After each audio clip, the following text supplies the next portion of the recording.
Saudara-saudari. Selamat malam semuanya. Malam ini kita lanjut belajar Matius pasal 13.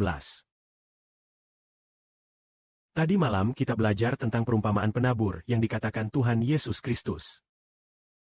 Ada benih yang jatuh di pinggir jalan. Ada benih yang jatuh di tanah berbatu yang dangkal. Juga ada benih yang jatuh di tengah semak duri.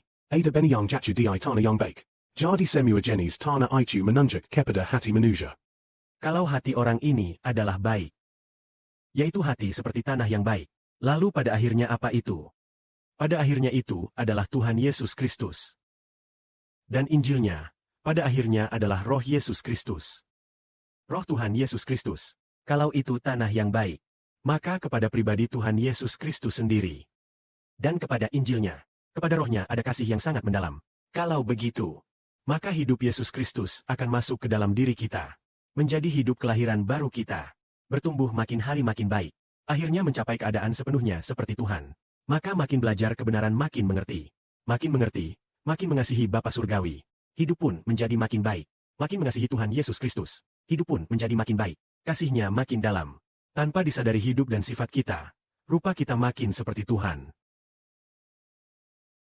Hidup kelahiran baru dengan sifat indah menjadi sepenuhnya seperti Tuhan. Inilah tiga macam perumpamaan itu. Pada waktu itu sangat menakjubkan. Ketika itu Tuhan Yesus Kristus mengatakan perumpamaan tentang penabur. Murid-murid bertanya kepadanya, Guru, mengapa engkau berkata-kata kepada orang banyak dengan perumpamaan? Ia berkata, rahasia kerajaan surga hanya diberitahukan kepadamu. Dan tidak diberitahukan kepada mereka. Ternyata rahasia hidup yang dari surga ini, tidak semua orang bisa mengetahuinya. Hanya yang layak.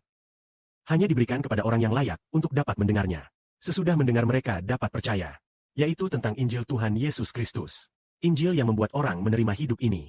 Hanya diberi kepada orang-orang yang haus dan rindu. Sedangkan orang-orang yang tidak haus dan tidak rindu, kepada mereka hanya dikatakan perumpamaan. Karena mereka adalah orang yang tidak layak. Biar mereka hanya mendengar perumpamaan saja itu sudah lumayan. Bisa mendengar perumpamaan. Mereka mendengar tetapi tidak mengerti. Melihat tetapi tidak menyadari. Karena mereka di dalam roh tidak mengasihi Allah. Maka Allah tidak memberi mereka kesempatan untuk percaya kepada anak Allah. Jadi Bapa Surgawi adalah Allah. Bapa itu, seperti yang dikatakan Alkitab. Nubuat Yesaya digenapi pada mereka. Ia berkata, Tuhan berfirman. Kamu akan mendengar dan terus mendengar tetapi tidak mengerti. Kamu akan melihat dan terus melihat tetapi tidak menyadari. Mereka sudah banyak mendengar, namun tidak mengerti.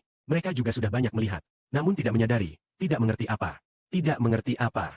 Tidak mengerti bahwa Yahweh adalah satu-satunya Allah. Segala sesuatu semuanya berasal dari Bapa Surgawi. Tidak mengerti apa? Tidak mengerti akan Yahweh. Bahwa Dia adalah satu-satunya Allah. Segala yang ada ditetapkan olehnya. Maka sekarang tentang Injil, mereka mendengar tetapi tidak mengerti. Dan juga tidak mengerti apa? Tidak mengerti bahwa Bapa Surgawi Yahweh telah menaruh segala sesuatu, termasuk hidup yang kekal di dalam Tuhan Yesus Kristus. Lalu tidak mengerti apa? Mereka juga tidak mengerti bahwa semua kehidupan, segala kelimpahan, semua itu telah ditaruh Bapa di dalam Tuhan. Untuk diterima oleh semua orang yang mengasihi Tuhan. Yaitu hal-hal yang tidak dimengerti oleh orang-orang yang tidak layak itu. Tetapi betapa berbahagianya kita, seperti yang dikatakan Tuhan. Betapa berbahagia matamu, karena melihat, dan betapa berbahagia telingamu, karena telah mendengar. Lalu betapa berbahagialah telinga kita, yang telah mendengar Injil yang membuat manusia beroleh hidup. Betapa berbahagialah mata kita, yang telah melihat Injil yang membuat manusia beroleh hidup. Ternyata Injil ini adalah Tuhan Yesus. Mendengar hal-hal tentang Tuhan Yesus. Melihat hal-hal tentang anak Allah. Walaupun sekarang dia benar-benar menjadi manusia. Menjadi, menurut pandangan mata kanan. Secara lahiriah dia sama persis seperti manusia biasa. Namun sekarang kita boleh dengan telinga sendiri mendengar ajaran Tuhan. Dengan mata sendiri melihat rupa Tuhan. Dengan mata sendiri melihat anak Tuhan. Walaupun penampilannya sama seperti manusia. Namun sungguh, Dialah yang menciptakan hidup. Dan sungguh membuat orang dilahirkan kembali. Dan sungguh membuat orang menjadi tinggi dan dihormati maupun rendah dan hina. Semuanya berasal dari Dia.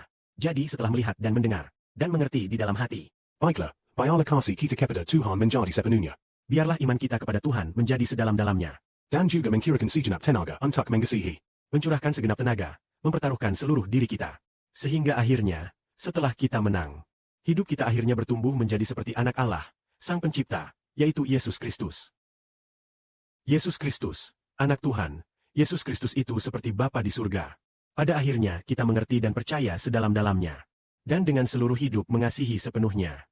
Akhirnya hidup kita menjadi seperti satu-satunya Allah. Seperti Yehova dan satu-satunya Tuhan Yesus Kristus. Karena itu mata kita berbahagia. Telinga kita berbahagia. Inilah sebabnya. Mari memuliakan Bapa, Tuhan kami. Amin.